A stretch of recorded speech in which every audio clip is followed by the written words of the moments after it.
అందరికీ నమస్కారం అండి. ఇప్పుడు వినబోయే కథ పేరు రెండో భార్య. రచించిన వారు సయ్యద్ సలీం గారు. కథ విందాము. వచ్చిన క్షణం నుంచి రిజ్వానా ఏడుస్తూనే ఉంది. ఏడ్చి ఏడ్చి పిల్ల సొమ్మసిల్లి పడిపోయేలా ఉంది. నిన్న ఉదయం 10ంటికి రిజ్వానాని పుట్టింట్లో వదిలేసి వెళ్లిపోయాడు గౌస్. ఒక్క మాట కూడా మాట్లాడలేదు. కొత్తల్లుడు కదా అని మర్యాద చేయబోతే, చాలండి మీ మర్యాదలు, నన్ను నేను చెప్పుతో కొట్టుకోవాలి ఈ పెళ్లి చేసుకున్నందుకు అంటూ మండిపడ్డాడు. విషయం అర్థం కాక రిజ్వానా తల్లిదండ్రులు కాళ్లా వేళ్లాపడి కారణమడిగినా చెప్పలేదు. నా నోటితో ఎందుకు చెప్పిస్తారు? అపవిత్రమైన మాటలు మీ అమ్మాయినే అడగండి అంటూ కోపంగా వెళ్లిపోయాడు. నిన్నటి నుండి పిల్ల కంటికి మంటికి ఏకధారగా ఏడుస్తూనే ఉంది. పచ్చి మంచినీళ్లు ముట్టలేదు. కంటి మీద కునుకులేదు. పెళ్ళయి 4 రోజులు కాకుండానే అల్లుడికి ఎందుకు కోపం వచ్చిందో అర్థం కాక ఓవైపు అల్లారు ముద్దుగా పెంచుకున్న పిల్ల దుఃఖ సముద్రంలా మారిపోయి అల్లాడిపోతూ ఉంటే తట్టుకోలేని తల్లి హృదయం మరోవైపు మల్లగుల్లాలు పడుతోంది. ఖాతున్ ఏం చెయ్యాలో తోచక మదన పడిపోతోంది. నా తల్లివి కదా, నాతో చెప్పమ్మా. జల్వా అయినాక నువ్వు అల్లుడితో పాటు విజయవాడ వెళ్ళావు. మరుసటి రోజు వలీమా. అదే రోజు రాత్రి సుహాగ్రాత్ జరిగింది. సుహాగ్రాత్ జరిగిన మరుసటి ఉదయమే నిన్ను పిలుచుకొచ్చి వదిలేశాడంటే అక్కడే ఏదో జరగకూడనిది జరుగుండాలి. ఏం జరిగిందో చెప్పు అనునయిస్తూ అడిగింది ఖాతున్. కన్నీటితో బరువెక్కిన కనురెప్పల్ని బలవంతంగా ఎత్తి అమ్మ వైపు చూసింది రిజ్వానా. ఆమె వెక్కిళ్లే సమాధానంగా ఇచ్చింది. ఆ ప్రశ్న ఎలా అడగాలో తెలియక ఇబ్బంది పడుతూనే అడిగింది ఖాతున్.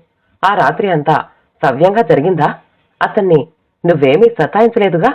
అంత దుఃఖంలోనూ స్త్రీ సహజమైన సిగ్గుతో తల ఉంచుకునే మెల్లగా తల ఊపింది. అతను కోరినట్లే ఉన్నావా? అడిగినవన్నీ చేశావా? సగం పదాల్ని మింగుతూనే అడిగింది. మరి జమాయ్ బాబుకి కోపం ఎందుకొచ్చిందే? ఎందుకిలా నిన్ను వదిలేసిపోయాడు? రిజ్వానా సమాధానం చెప్పకపోయేటప్పటికీ ఆమెకి కోపం వచ్చింది. చెప్పవే మోనస్టుబ్దానా, ఏం తప్పు చేశావే? కూతుర్ని భుజాల దగ్గర పట్టుకుని ఊపేస్తూ అడిగింది. ఏ తప్పు చేయలేదమ్మా. అమ్మను కౌగిలించుకుని పెద్దగా ఏడ్చింది. ఖాతున్కి ఏం చెయ్యాలో దిక్కు తోచకుండా ఉంది. సమస్య ఎక్కడుందో తెలిస్తే కదా పరిష్కారం ఆలోచించడానికి. ఒకవేళ నిజంగానే తన కూతురు తప్పు చేసుంటే జమాయ్ బాబు కాళ్లు పట్టుకోవడానికి కూడా తను తన భర్త తయారుగా ఉన్నారు. నువ్వేమైనా అనకూడని మాట అన్నావా? నోరెత్తలేదమ్మా. మా కసం, నా బంగారు కొండవి కదా. నువ్వు నిజం చెప్పకపోతే నీ సంసారం చక్కదిద్దేది ఎట్లా చెప్పు? ఇప్పటికే మన బిరాద్రిలో నానా రకాలుగా చెప్పుకుంటున్నారు. చెప్పమ్మా, ఏమైంది? చుబుగం పట్టుకుని బతిమాలుతూ అడిగింది. నేను చెడిపోయిన దాన్నటమ్మా అంటూ అమ్మని మరోసారి పట్టుకుని చుట్టుకుని బోరుమని ఏడ్చింది. నెత్తి మీద పిడుగు పడ్డట్లు వణికిపోయింది ఖాతున్. సుహాగ్రాత్ సమయంలో జరగడానికి అవకాశమున్న చిన్న చిన్న విషయాలన్నీ గుర్తుకు తెచ్చుకుని అల్లుడి గారికి అందుకోసం కోపం వచ్చి ఉండొచ్చును అనుకుంది తప్ప ఇంతటి దారుణమైన నిందమొప్పి కూతుర్ని వదిలేసి ఉంటాడన్న ఊహే ఆమెకు రాలేదు. చెడిపోవటమేమిటే? అర్థమయ్యేలా చెప్పు. అలా అనుకోవడానికి ఆధారం ఉండాలిగా. కన్నెపిల్లకైతే మొదటి కలయికలో రక్తం వస్తుందట కదమ్మా, నాకు రాలేదట. అందుకు నాకు పెళ్లికి ముందే వేరొకరితో సంబంధం ఉందని నిలదీశాడు. అతనెవడో చెప్పమని రాత్రంతా హింసించాడమ్మా. నేను ఎలాంటి దాన్నో నీకు తెలుసు కదమ్మా. నేను ఎలాంటి తప్పు చేయలేదమ్మా. ఖాతున్ శిలా ప్రతిమలా మారిపోయింది. రిజ్వానా చెప్తున్నవేవి ఆమెకు అర్థం కావటం లేదు. అర్థమైందల్లా ఒక్కటే, తన కూతురి బ్రతుకు బండలైపోయిందని. రిజ్వానా 10వ తరగతి పాస్ అయినా కాలేజీకి పంపటం ఇష్టం లేక చదువు మాన్పించేసి ఇంట్లో తనకు సాయంగా ఉంచేసుకుంది. బయట పనులేవైనా ఉన్నా కూతుర్ని పంపించేది కాదు. కొడుకులను లేకపోతే తన భర్తను పంపించేది. రిజ్వానా ఎప్పుడూ తన కళ్ల ముందే తిరుగాడింది తప్ప తన కళ్ళు గప్పి ఎప్పుడూ బయటికెళ్లలేదు. అటువంటి తన కూతుర్ని 18 ఏళ్లుగా కంటికి రెప్పలా కాపాడుకున్న తన కూతుర్ని చెడిపోయింది అని అంటాడా?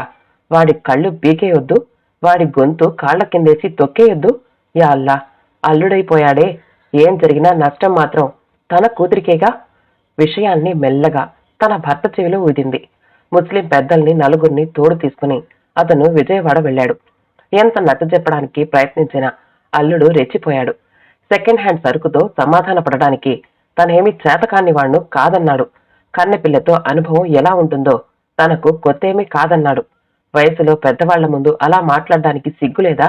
రాయబారానికి వెళ్లిన నలుగురిలో ఒక అతను ఉగ్రుడైనాడు. మగాణ్ణి, నాకెందుకు సిగ్గు? ఎవరితోనో తెగిన అమ్మాయిని నాకు నిఖార్సైన సరుకని నమ్మించి కట్టబెట్టినందుకు దాని తండ్రి సిగ్గుపడాలి. ఒకాలు తప్పుచ్చుకుని వచ్చిన మీరు సిగ్గుపడాలి. నేను కన్నెపిల్లలతో తిరగబట్టే కదా అది కులట అని తెలిసిందే. మగాడు తిరక్క చెడతాడట, నేను తిరిగాను కాబట్టే చెడిపోలేదు అన్నాడు గౌస్. నిఖా చేసుకున్నావు, ఒకరోజు కాపురం కూడా చేశావు, ఇప్పుడు దాని గతేం కావాలి? రిజ్వానా తండ్రి కళ్ళ నీళ్లు పెట్టుకున్నాడు. నేను దాంతో కాపురం చెయ్యను, వదిలేశాను. ఏ తలమాసినోడికో ఇచ్చి రెండో పెళ్లి చెయ్యండి, లేదా రెండో పెళ్లి వాడికిచ్చి చెయ్యండి. గంతకు తగ్గ బొంత సరిపోతుంది. నేను ఈ క్షణమే తలాక్ చెప్పేస్తాను అన్నాడతను. రిజ్వానా తండ్రి అతని కాళ్లు పట్టుకున్నాడు. జల్దుబాజీ మత్కరో బేటా, ఓ ఆడపిల్ల జీవితం మీ నిర్ణయం మీద ఆధారపడింది. ఇప్పుడు ఆవేశంలో కోపంలో ఉన్నారు. ప్రశాంతంగా ఉన్నప్పుడు ఆలోచించండి, తొందరపడకండి. ఇంకేం ప్రశాంతత, నీ కూతుర్ని నిఖా చేసుకున్నప్పుడే పోయింది అన్నాడు కటువుగా. వెళ్లిన పెద్దలు మొఖాలు వేలాడేసుకుని తిరిగొచ్చారు. సమయమే కొన్ని సమస్యల్ని పరిష్కరిస్తుందన్న నమ్మకంతో 3 నెలలు ఎదురు చూశారు రిజ్వానా తల్లిదండ్రులు. అక్కడి నుంచి ఏ రకమైన కబురు రాలేదు. వీళ్లు మధ్య మధ్యలో పంపించిన విన్నపాలు పెడచెవిన పడ్డాయి. రిజ్వానాని పెళ్లైన 4వ రోజే భర్త ఎందుకు వదిలేశాడో ఊళ్ళో అందరికీ తెలిసిపోయింది. ఎదురుగా ఉన్నప్పుడు అయ్యో పాపం అన్నోళ్లే పక్కకెళ్లి చెడిపోయిన దాంతో ఏ మగాడైనా కాపురం ఎలా చేస్తాడు అంటూ ఎగతాళి చేస్తున్నాయి. రిజ్వానా తండ్రి మసీదుకెళ్లటం మానుకున్నాడు. నమాజుకి ముందు ఊరి జనాలు మాట్లాడుకునే పిచ్చాపాటిలో ముఖ్యంగా తన కూతురి ప్రస్తావన రావటం అతనికి నచ్చక శుక్రవారం రోజు ఇంట్లోనే నమాజ్ చదువుకుంటున్నాడు. ఓ రోజు గౌస్ మరో అమ్మాయిని నిఖా చేసుకోబోతున్నాడన్న వార్త తెలిసి ఇంట్లో ఆడాళ్లందరూ గొల్లుమన్నారు. ఆ అమ్మాయి ఇంటర్ చదివిందట, టీచర్గా ఉద్యోగం చేస్తోందట. అన్నీ తెలిసే పెళ్లికి ఒప్పుకున్నారట. ఇవి రిజ్వానా తండ్రి ఆ నోట ఈ నోట విని సేకరించిన సమాధానం. ఈసారి రిజ్వానా తండ్రి ఓ 25 మంది ముస్లిం పెద్దల్ని పిలుచుకుని తన ఖర్చుల మీద విజయవాడ పిలుచుకెళ్లాడు. అక్కడి ముస్లిం పెద్దలు, గౌస్ తరపు బంధువులు, నిఖా చేసుకోబోతున్న అమ్మాయి తరపు బంధువులు అందరితో పంచాయితీ పెట్టించాడు. మా అమ్మాయి విషయం ఏం ఆలోచించారు? దీనంగా మొహం పెట్టి అడిగాడు రిజ్వానా తండ్రి. నేను మరో అమ్మాయిని నిఖా చేసుకోబోతున్నాను కదా, అలానే మీ అమ్మాయిని కూడా వేరే అతనికిచ్చి నిఖా చేయండి. ఈ మాట మీకెప్పుడో చెప్పాను కదా, ఈ పాటికి వేరే సంబంధం చూసుకుని ఉంటారు అనుకున్నాను అన్నాడు గౌస్. పెళ్లై కాపురం చేసిన అమ్మాయికి సంబంధాలు ఎక్కడ దొరుకుతాయి? అయినా నిఖా చేసుకున్న భర్త మీరుండగా మళ్ళీ నిఖా ఏమిటి అన్నాడు రిజ్వానా తండ్రి. నేను మీ అమ్మాయిని వదిలేశాక నాకే రకమైన సంబంధం లేదు. ఇప్పుడు వచ్చే నెలలోనే మరో అమ్మాయితో నా నిఖా ఉంది. పిచ్చి పిచ్చి ఆలోచనలు పెట్టుకోకుండా మీ అమ్మాయికి వేరే సంబంధం చూడండి. మీరు వేరే కారణంతో వదిలేస్తే సమస్య ఇంత జటిలంగా ఉండేది కాదు. అమ్మాయి చెడిపోయిందని ముద్ర వేశారు, 10 మందికి తెలిసేలా రచ్చ చేశారు. నిజానిజాలు ఆ అల్లాకే తెలియాలి. అలాంటి అమ్మాయిని చేసుకోవడానికి ఎవరు ముందుకొస్తారు? మీరే పెద్ద మనసు చేసుకుని రిజ్వానా తరపున ఓ పెద్ద మనిషి మాట్లాడాడు. ఎవ్వరికి పనికిరానిది నాకెట్లా పనికొస్తుంది? నేనేమి వాదమ్మని కాను. రెండో పెళ్లివాడికి ఇచ్చి చేయమన్నాగా. బహుభార్యత్వం మనలో నిషేధం కాదు కాబట్టి ఎవరైనా రెండో భార్యగానో 4వ భార్యగానో ఉంచుకుంటారేమో. ప్రయత్నించండి. నా దగ్గరకొచ్చి ఏడిస్తే ఏం ప్రయోజనం? మీరు ఎన్ని వేషాలు వేసినా నా నిఖాని మాత్రం ఆపలేరు. వేరే వాళ్ళు దేనికి? ఆ రెండో భార్యగా నువ్వే చేసుకోవచ్చుగా అన్నారెవరు. గొడవగా మాట్లాడుకుంటున్న వాళ్ళందరూ ఒక్కసారిగా నిశ్శబ్దమైపోయారు. ఆ మాటతో తదుపరి సంభాషణంతా కొత్త మలుపు తిరిగింది. అలా చేస్తే తప్పేమిటని కొందరు, వద్దనుకున్నది మళ్ళా ఎందుకని కొందరు. రకరకాల అభిప్రాయాలు. ఈ విషయం అంత సులభంగా తేలేది కాదు. నేను నా తల్లిదండ్రులు, బంధువులతో పాటు నేను నిఖా చేసుకోబోయే అమ్మాయి తరపు వాళ్లతో కూడా చర్చించి తీసుకోవాల్సిన నిర్ణయం. మనం మరలా సాయంత్రం కలుద్దాం. అప్పటి వరకు మమ్మల్ని ఆలోచించుకోనివ్వండి అన్నాడు గౌస్. అతను ఒప్పుకుంటే చాలని, తన గుండెల మీదున్న బరువు దిగిపోయినట్లేనని, అలా జరిగితే గుంటూరు మస్తాన్వలి దర్గాకొచ్చి ఫాతిహా చదివిస్తానని రిజ్వానా తండ్రి మొక్కుకున్నాడు. సాయంత్రం మరలా సమావేశమైనప్పుడు 10 సార్లు బతిమాలించుకుని 10 మంది చేత కాళ్లు గడ్డాలు పట్టించుకుని గౌస్ మియా రిజ్వానాని భార్యగా స్వీకరించడానికి ఒప్పుకున్నాడు. మీ అందరి సమక్షంలో చెప్తున్నా, మీరే సాక్షి. జాలిపడి రిజ్వానాన్ని నా రెండో భార్యగా అంగీకరిస్తున్నా. మొదటి భార్యగా కాదు, రెండో భార్యగా. మళ్ళా ఈ విషయంలో తకరారు రాకూడదు అన్నాడు. అదే మహాద్భాగ్యమని రిజ్వానా తండ్రి. మిగతా ఊరి పెద్దలు సంబరపడుతూ తిరిగొచ్చారు. నీ అదృష్టం బాగుంది. గౌస్ మియా నిన్ను రెండో భార్యగా స్వీకరించడానికి ఒప్పుకున్నాడు. ఇంటికి రాగానే రిజ్వానాతో అన్నాడు. విషయమంతా వివరంగా విన్నాక హాతూన్ అంది. రెండో భార్య ఏమిటి? మన అమ్మాయి కదా మొదట నికా చేసుకుంది. పెద్ద భార్య అనిపించుకునే హక్కు దానికేగా ఉంది. మీరెలా ఒప్పుకున్నారు? అందుకే నన్ను కూడా పిలుచుకెళ్లమని పోరాను. మాట వినిపించుకుంటేగా అంది నిష్ఠురంగా. అలా అడిగితే ఎక్కడ మొదటికే మోసం వచ్చి అసలు మీ అమ్మాయి వద్దు పొమ్మంటాడని భయపడ్డాను. నాకు మాత్రం తెలీదా? మొదటి భార్య అయితే ఏంటట గొప్ప, కాని దాని రాతలో అలా రాసిపెట్టి ఉంటే మనమేం చేయగలం అన్నాడు తల ఉంచుకుని అక్కడే నిలబడి ఉన్న రిజ్వానాతో. వచ్చే నెల 11న ఆ అమ్మాయితో నికా. అందువల్ల మనం 16న వెళ్లటం మంచిది. నిన్ను విజయవాడలో మీ అత్తగారింట్లో దింపేసొస్తాను అన్నాడు. అప్పటి వరకు నోరు విప్పని రిజ్వానా తల వంచుకుని నాకిష్టం లేదు బా అంది. వినకూడని మాట విన్నట్టు అంతెత్తున కోపంతో ఎగిరిపడ్డాడు. నీ ఇష్టాలు ఎవరు అడగటం లేదిక్కడ. నోరు మూసుకుని చెప్పినట్టు చెయ్యి. రెండో భార్యగా వెళ్లటం ఇష్టం లేదేమో. కూతురి తరపున కాతులు మాట్లాడింది. అతను మొదటి భార్యగా ఒప్పుకున్నా నాకొద్దుమా. నన్నొక్కదాన్నే భార్యగా అంగీకరించినా నాకొద్దు. అతన్ని భర్తగా ఊహించుకుంటేనే ఒంటి మీద తేళ్లు జర్రులు పాకుతున్నట్లున్నాయి అంది సన్నగా ఏడుస్తూ. ఏం చూసుకునే నీకంత పొగరు? చెడిపోయిన దానివని ముద్రపడ్డాక నిన్ను ఎవడైనా చేసుకుంటాడు అనుకుంటున్నావా? రెండో భార్యగానే కాదు, నిన్ను దాసి దానిలా ఉంచుకుంటానన్నా సరే సంతోషంగా పంపిస్తాను. కనీసం పూటకింత ముద్దైనా దొరుకుతుంది. ముద్ద కోసం వాడికి రెండో భార్యగా వెళ్ళక్కర్లేదు. అడుక్కున్నా దొరుకుతుంది. ఉక్రోషాన్ని ఆపుకోలేక అనేసింది. ఏమన్నావే దరిద్రపుదానా, నా మాటకు ఎదురు చెప్తావా? నువ్వు అడుక్కోడానికి కూడా పనికిరానంత నష్టజాతకురాలివే. మరోసారి నోరు లేపావా నిన్ను చంపి మేమందరం ఏ పురుగుల మందో తాగి చచ్చిపోతాం. జాగ్రత్త. కోపంతో ఊగిపోతున్న అతన్ని ఖాతున్ దూరంగా లాక్కెళ్ళింది. ఆ రాత్రంతా రిజ్వానా ఏడుస్తూనే ఉంది. ఇదేం బతుకు? బానిసల కన్నా హీనమైన బతుకు. గౌస్తో పెళ్లప్పుడు ఇతడు నీకు నచ్చాడా అని తనని ఎవ్వరూ అడగలేదు. నికా రోజు కుబూల్ హై అని యాంత్రికంగా తన చేత అనిపించారు తప్ప చివరికి తన తల్లి కూడా ఈ పెళ్లి నీకిష్టమేనా అని అడిగి తన మనసులో మాట తెలుసుకునే ప్రయత్నం చేయలేదు. గౌస్ తనని అనుమానించి అవమానించి వదిలి వెళ్తే ఏడుస్తున్న తనని అతను వదిలేసినందుకు ఏడుస్తున్నాను అనుకున్నారు తప్ప నిజమైన కారణం ఏమిటో ఎవ్వరూ అడగలేదు. అతను వదిలేసినందుకు తనకు ఏడుపు రాలేదు. తనని అనుమానించినందుకొచ్చింది. తన పైన చెడిపోయిన దాన్ని అని ముద్ర వేసినందుకు ఏడుపొచ్చింది. మొదటి రాత్రి అతను పెట్టిన హింసకి తనకే నిర్ణయం తీసుకునే స్వేచ్ఛ ఉంటే ఎడంకాలితో తన్ని వదిలేసేది. అల్లా దయామయుడు. తను అడగకుండానే అతనే వదిలేసి వెళ్ళాడు. తనకిక పెళ్లి కాకున్నా పర్లేదు, కానీ తన భర్తగా సంస్కారం లేని ఆ జంతువుని మాత్రం ఒప్పుకోదు. సుహాగ్ రాత్ రోజు ఏం జరిగిందో చెప్పమని అమ్మ అడిగినప్పుడు తను చెప్పకుండా దాచిపెట్టిన విషయం గుర్తొచ్చింది. నువ్వింత అందంగా ఉన్నావు కదా, నీ మీద మీ ఊళ్ళో చాలా మంది కుర్రాళ్ళు ఫిదాయి ఉంటారే అన్నాడు. నేను ఇంట్లో నుంచి బయటికొచ్చేదే తక్కువ అంది తను సిగ్గుపడుతూ. అయితే మీ ఇంటి ముందు మీసం మొలిచిన మగాళ్లంతా క్యూ కట్టి ఉంటారే అన్నాడు. అప్పటికి తొలి కలయిక అయిపోవటం వల్ల అతను సరదాగా మాట్లాడుతున్నట్టు నటించడం వల్ల గోపి లాగడానికి ప్రయత్నిస్తున్నాడన్న విషయం ఆమెకు అర్థం కాలేదు. మా అబ్బాజాన్ అంటే ఊళ్ళోని కుర్రాళ్ళు భయపడతారు, ఎవ్వరూ రారు. నీ వైపు ప్రేమగా చూసి నవ్విన వాళ్ళు తప్పకుండా ఉండి ఉంటారు. ప్లీజ్ చెప్పు. నేనేం అనుకోనులే, దాచకుండా చెప్పు. ఇవన్నీ అందగత్తెల జీవితాల్లో సహజంగా జరిగేవే. తనకు వెంటనే కదీర్ గుర్తుకొచ్చాడు. గత 5-6 ఏళ్లుగా ఇంటికాడొచ్చి పాలు పోసే కదీర్.